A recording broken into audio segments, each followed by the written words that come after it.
The first time he was in UK, then the other time he was in Boston, and then I just lost track. And I was extremely happy that he built a window of time to actually come down from Bombay after landing from all the destinations that he's been traveling to. So it's a huge privilege. He's a globetrotter. Very difficult to get his time, and it's extremely privileged to have him with us.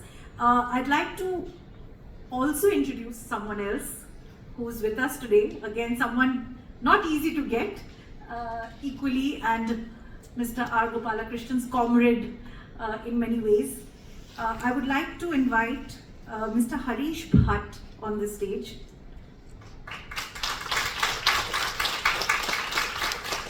And I think in the days of social media, when profiles are really not, people just go to LinkedIn. He's got over 1.5 lakh followers on LinkedIn itself. So that's just a metric for you. So Harish has been with the Tata Group for 36 years, holding senior roles such as brand custodian of the Tata Sons, which is a very, very important, role that he has there. He was the MD and CEO at Tata Global Beverages and COO of Titan Company. Now serving as an advisor at Tata Sons, he's also a director on the boards of Trent, Infinity Retail, which is Chroma, and Tata Starbucks. An avid marketer, Harish has nurtured iconic Tata brands like Tanishq, Titan, and Tata Tea. Forbes named him as one of the top 10 most influential chief marketing officers globally in 2022 and 23. Harish is a graduate of BITS Pilani and IIM Ahmedabad. A prolific author, Harish has 7 published books, including 3 national bestsellers, and has been a columnist for the Hindu Business Line and Mint. LinkedIn recognizes him as one of the top voices in India. So, like all professionals that I meet, from the Tata Group, and however senior they are, they come with a huge sense of humility. When Mr. R. Gopalakrishnan introduced me to Harish and put me in, as part of the conversation that we're having, it was incredible that Harish was very approachable, answers the WhatsApp, picks up the call, acknowledged, sends emails with a thank you. Many times we send mails and mails itself don't get acknowledged, but every mail that we've sent him, right, me, Samta, anybody from the team, he has acknowledged. So I have to say that, good leadership comes also with a huge sense of humility, and despite however big you are, I think these small gestures really leave a lasting impression, for us who are on the other side. So with that, I'd like to have Harish really talk about a very critical unveiling of a book we'll do, but at the same time, I'd like to invite Mr. D.K. Singh from ISRO.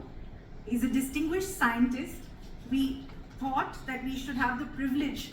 Mr. R. Gopalakrishnan has also already taken the name of ISRO. We were blown away with the keynote speaker of ISRO, Dr. T.K. Anuradha, in our last conclave. I don't know how many of you were there. And the culture of ISRO, despite being a government organization, how entrepreneurial that it can be, and the kind of innovators and innovations and ideators across genders that it has nurtured, we thought would be best suited to have on stage to really do the book unveiling. Shri D.K. Singh is a distinguished scientist, currently director of the Human Space Flight Center, ISRO Bengaluru. He holds Master of Technology in Electronics Engineering from IIT BHU Varanasi. Over his 35-year-long association with ISRO, he has held multitude of important responsibilities, including Group Director, Radio Frequency Systems Group, Deputy Director, Human Space Flight and Advanced Technology, and Associate Director at Space Application Center, Ahmedabad. It's a really long, I will just keep it short. He received the ISRO Merit Award for year 2013 and Astronautical Society of India Award in 2018 for his contribution towards spacecraft technology.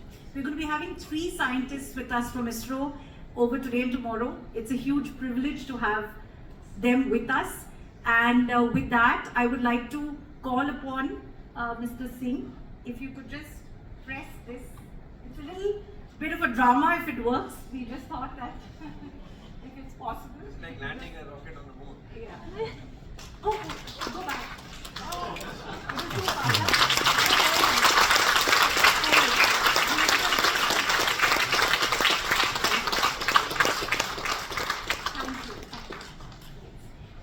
So Harish, over to you. Again, it's an open space. We are too small to really project this. We leave it to you. Thank you.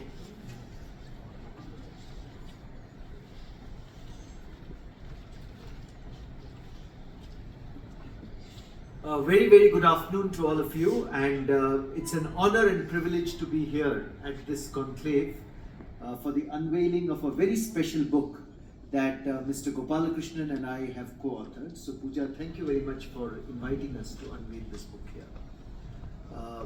I will start with an anecdote about Mr. Gopalakrishnan, who has just spoken to all of you in the keynote. So on the in November 2022, I was celebrating my 60th birthday, and on my birthday, I receive a call from Mr. Gopalakrishnan, and he says, Harish, I have this idea in mind for a book on Jamshedji Tata, but not a biography of Jamshedji Tata, but a book which shows how the ideas of Jamshedji Tata have actually powered the Tata Group for the past 156 years. Did you know that the Tata Group is 156 years this year? 1868 is when it was founded. And you will find it very difficult to name several companies which are more than 150 years old. There are very few which have prospered and grown. And Mr. Gopalakrishnan turned around and said, Harish, would you like to co-author this book? For me, it was the best birthday gift that I could have received, because Mr. Gopalakrishnan has been my mentor on my writing voyage. And I just want to make one point, which comes through in this book as well, about Jamshedji Tata. But one of the things that I've learned from Mr. Gopalakrishnan is the gift of generosity. When I wrote my first book, I was working in Titan here in Bangalore. Sumant would know that. I was his colleague. And I was very much inspired to write a book. And Mr. Gopalakrishnan was already a director of Tata Sons at that time. I wrote to him through my boss, Bhaskar Bhatt, who was the MD of Titan. And I was not even sure I would get 5 minutes of his time, but he gave me an hour and a half to discuss the book, what the structure should be, what the story should be. He then came to the Tata Management Training Center where I was writing the book, and helped me look at what was good, what was not good, how I should structure it. And eventually he wrote the foreword to my first book. So for a director of a company to do that was exemplary, and I think we should learn the gift of generosity from him.